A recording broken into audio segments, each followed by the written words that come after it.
Uma saudação a todos! Meu nome é Emerson Borges, sou bacharel em História e por mais de 20 anos fui ministro religioso. Sou escritor desse livro, A Bíblia sobre Escrutínio. E baseado no meu livro, toda semana estamos analisando aqui nesse canal uma passagem bíblica de maneira profunda. Mas antes de entrarmos no assunto, não se esqueça de dar o like aí no nosso vídeo. Estoura esse joinha de likes aí. Se inscreva em nosso canal, comente, compartilhe e não se esqueça de acionar o sininho de notificações. Se você desejar adquirir meu livro para aprofundar mais nos assuntos, eu vou deixar na descrição desse vídeo os links onde você pode adquirir o meu livro. E se você não assistiu os outros vídeos da série, também vou deixar aqui na descrição desse vídeo os links para que você possa assisti-los. Hoje vamos analisar nesse vídeo a Bíblia e os dragões. Isso mesmo. Vamos ver aqui, de maneira profunda, uma relação muito íntima que a Bíblia tem com esses animais mitológicos. Segundo os estudiosos, a origem desses mitos, dessas lendas sobre dragões, provavelmente surgiram quando os povos primitivos, os primeiros povos nômades, caçadores e coletores, eles começaram a observar fósseis de animais antigos e grandes. Talvez fósseis de dinossauros, fósseis de rinocerontes, de baleias, de crocodilos. E, no seu imaginário, começaram a criar essa figura mítica que hoje é conhecida em todas as culturas do mundo como o dragão. Os mais antigos vestígios dessas representações mitológicas desses animais, dos dragões, são encontrados na Austrália, em pinturas rupestres feitas pelos aborígenes australianos. Ali a gente já vê ali que eles são reverenciados como deuses pelos aborígenes australianos, há 40 mil anos atrás. E eram vistos assim de forma positiva pelos povos antigos. Inclusive na antiga Mesopotâmia também havia essas representações de dragões, só que eles eram vistos já com maus olhos. Diferente dos aborígenes, na antiga Mesopotâmia, a tradição do folclore dos dragões é relacionada com o caos e com a desordem, né? Inclusive, os dragões da mitologia suméria cometiam crimes, né? E sempre estavam contra os deuses. No Enuma Elish, o mito sumeriano babilônico que conta a criação do mundo, há um famoso dragão chamado Tiamat. Inclusive, esse Tiamat ele tem uma participação muito forte na descrição do Enuma Elish da criação do mundo, no mito babilônico. E, segundo o mito, Tiamat é derrotado pelo deus Marduk, e do corpo de Tiamat é feito os céus e a terra. Visto que a cultura judaica é fortemente influenciada pelos babilônicos, visto que eles ficaram ali no exílio, né? No ano 587, quando os babilônios destruíram Jerusalém, os judeus foram para o exílio e ali ficaram por décadas. Então, visto que os judeus têm essa forte influência da cultura babilônica, nós encontramos algumas passagens na Bíblia que falam sobre dragões.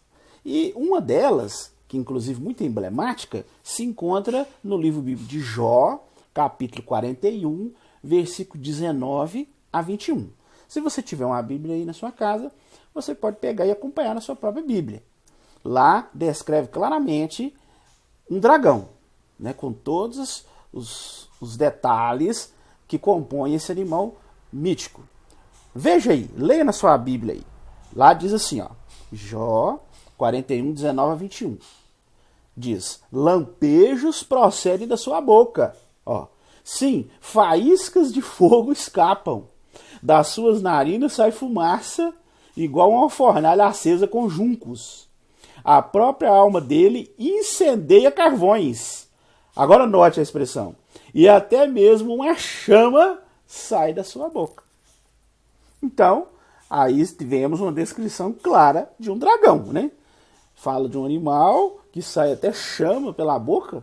Quer dizer, não tem como nós relacionarmos essa descrição com outro animal, a não ser com o animal mitológico, o dragão. Os religiosos, em geral, tentam de todas as formas desvencilhar esse animal descrito lá no livro de Jó do animal mitológico que é o dragão. Eles fazem um malabarismo teológico, né? Tentam de todas as maneiras, né, dar uma outra explicação, tentando relacionar esse animal com outro tipo de animal, talvez um crocodilo, um grande animal aquático, mas eles não reconhecem que está falando explicitamente aí de um dragão. Eles escorregam de todas as formas para não reconhecer que a Bíblia cita um animal mitológico e um animal que é muito citado nas culturas pagãs ali que estavam em volta dos judeus ali naquela época. E realmente, se nós pararmos para analisar, realmente fica um pouco estranho, né? Porque veja bem, os religiosos afirmam com todas as letras que a Bíblia é um livro inspirado por Deus, que o escritor ali estava sendo orientado, né, pelo Deus Todo-Poderoso, Criador de todo o universo. Então, a gente pegar, né, como a gente viu aqui no livro de Jó, né, uma descrição, né, com tantos detalhes, né, de um animal que na realidade só existe na imaginação do ser humano, fica uma coisa um pouco embaraçosa, né? Até parece a descrição de um conto de fadas, com todos os seus ingredientes fantasiosos, porque lá no livro de Jó, ele inclusive dá detalhes, fala que faíscas de fogo saem da sua boca, fumaça sai das suas narinas, chamas saindo da sua boca, incendiando até os carvões. Então, realmente, é uma passagem um pouco embaraçosa, né? E fica mais estranho ainda tentar relacionar esse animal fantasioso, esse animal mitológico, claramente descrito aí no livro bíblico de Jó, com um crocodilo. Porque você já viu o crocodilo soltar fogo pela boca, soltar fumaça pelas narinas, fogo que consome até carvão? Quer dizer, não tem nada a ver uma coisa com a outra, né? Tentar relacionar esse texto de Jó com um crocodilo, esse animal claramente descrito, com todas as qualidades, com todos os detalhes de um dragão, né? E você querer falar que é um crocodilo, gente, realmente é uma forçação de barra muito grande, vocês não acham? Então, diante desse texto de Jó, capítulo 41, nós chegamos numa encruzilhada. De duas, uma. Ou os crocodilos da antiguidade tinham características muito diferentes dos crocodilos de hoje, inclusive soltar fogo pela boca, ou está fazendo uma descrição detalhada, né, do animal mitológico e fantasioso que é o dragão. Às vezes alguns falam assim, mas a Bíblia tem várias versões, isso aí talvez a tradução não expressou bem o sentido da coisa. Então aqui, para aprofundar mais no assunto, nós vamos ver esse mesmo texto de Jó, capítulo 41, em diversas versões da Bíblia. Vamos ver nas outras versões para ver se o problema está na tradução da versão.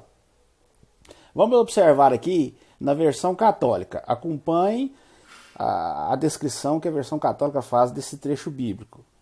Diz assim: de sua goela saem chamas, escapam centelhas ardentes, de suas ventas sai uma fumaça, como de uma marmita que ferve entre chamas.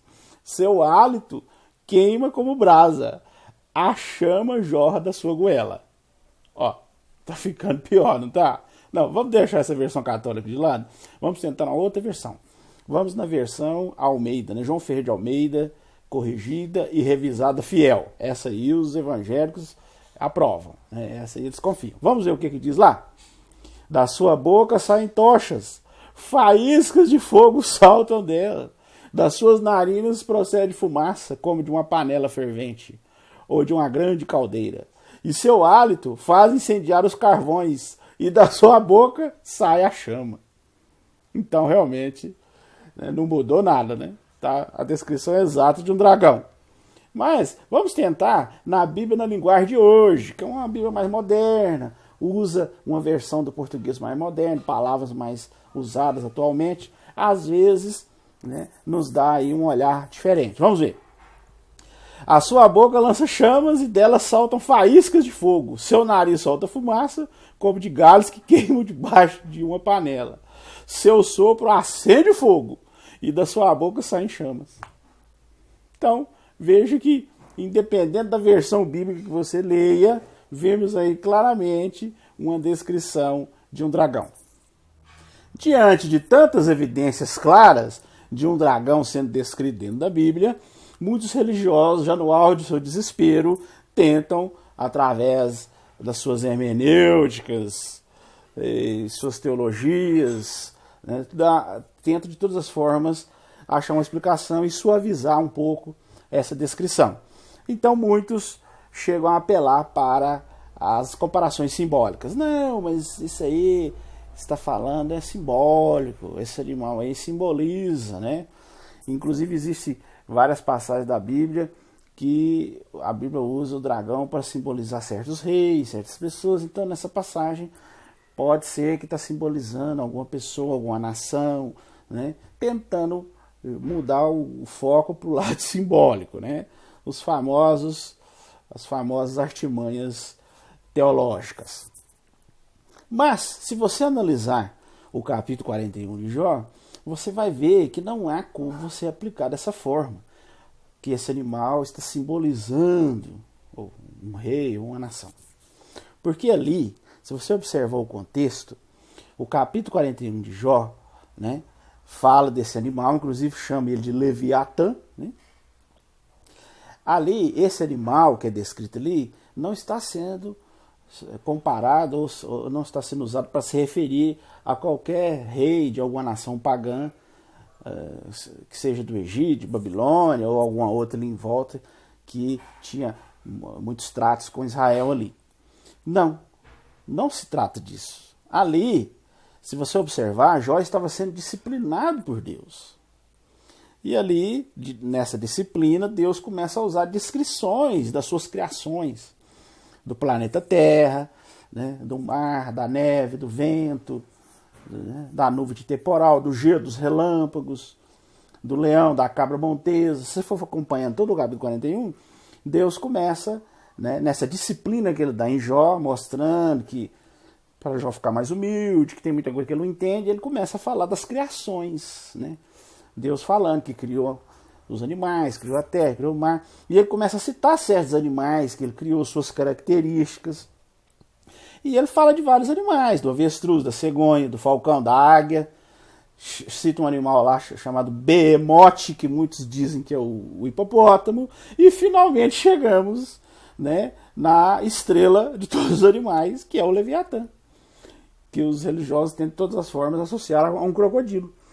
Mas veja que na passagem Deus está disciplinando Jó e citando os animais que ele criou. Então não tem nenhuma comparação com reis da época e nem com nações. Não tem como vocês usar a famosa desculpa esfarrapada da simbologia. Vemos claramente que se trata de descrições. Os outros animais que são citados, todos são animais reais, né? O leão é um animal real, a zebra, o touro, o avestruz, a cegonha, o cavalo, o falcão são animais reais. Então por que o único que não é real aí seria o famoso Leviatã, que tem todas as qualidades, tem todos os indícios de ser um dragão? Por quê? Que justamente esse não pode ser considerado, né, um animal literal. Então veja que, se você analisar o contexto profundamente, não há como escapar dessa descrição tão clara, tão cheia de detalhes, né, desse animal mitológico que está claramente descrito na Bíblia como uma criação de Deus, que é o nosso famoso dragão. Inclusive, existem algumas versões da Bíblia que não tem pudor nenhum em usar a palavra dragão, porque muitas versões vertem de outras formas, né? Tenta usar outros nomes como monstro marinho e outros nomes para fugir desse nome dragão, né? Mas a Bíblia de Jerusalém, por exemplo, que é considerada uma das Bíblias que mais se aproxima dos originais hebraicos, que inclusive é muito usada pelos judeus, lá em vários lugares eles usam a palavra dragão claramente. Por exemplo, Na Bíblia de Jerusalém, se você olhar em Jó 7,12, lá fala assim, ó, acaso sou o mar ou o dragão? Olha só, para que me cerques com guardas. Quer dizer, usando a palavra dragão claramente, sem um pudor. No Salmo 91,13, na Bíblia de Jerusalém, lá fala, poderás caminhar sobre o leão, a víbora, pisarás o leãozinho e o dragão. Olha, mais uma vez usando claramente a palavra dragão. Em Isaías 51,9, na Bíblia de Jerusalém, também fala claramente, desperta, desperta, mune-te de força, ó braço de Yahvé, desperta como nos dias antigos, nas gerações de outrora. Por acaso não és tu aquele que despedaçou Rab, que trespassou o dragão? Veja bem.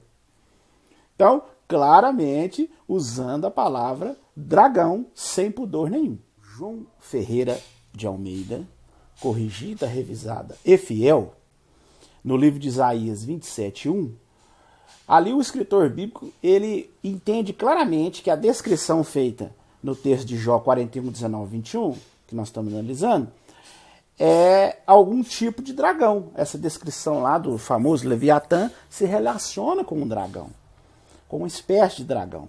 Porque lá, na João Ferreira de Almeida, em Isaías 27,1, fala assim, ó, naquele dia o Senhor castigará com a sua dura espada, a grande e forte, o Leviatã, serpente veloz, e o Leviatã, a serpente tortuosa, e matará o dragão que está no mar.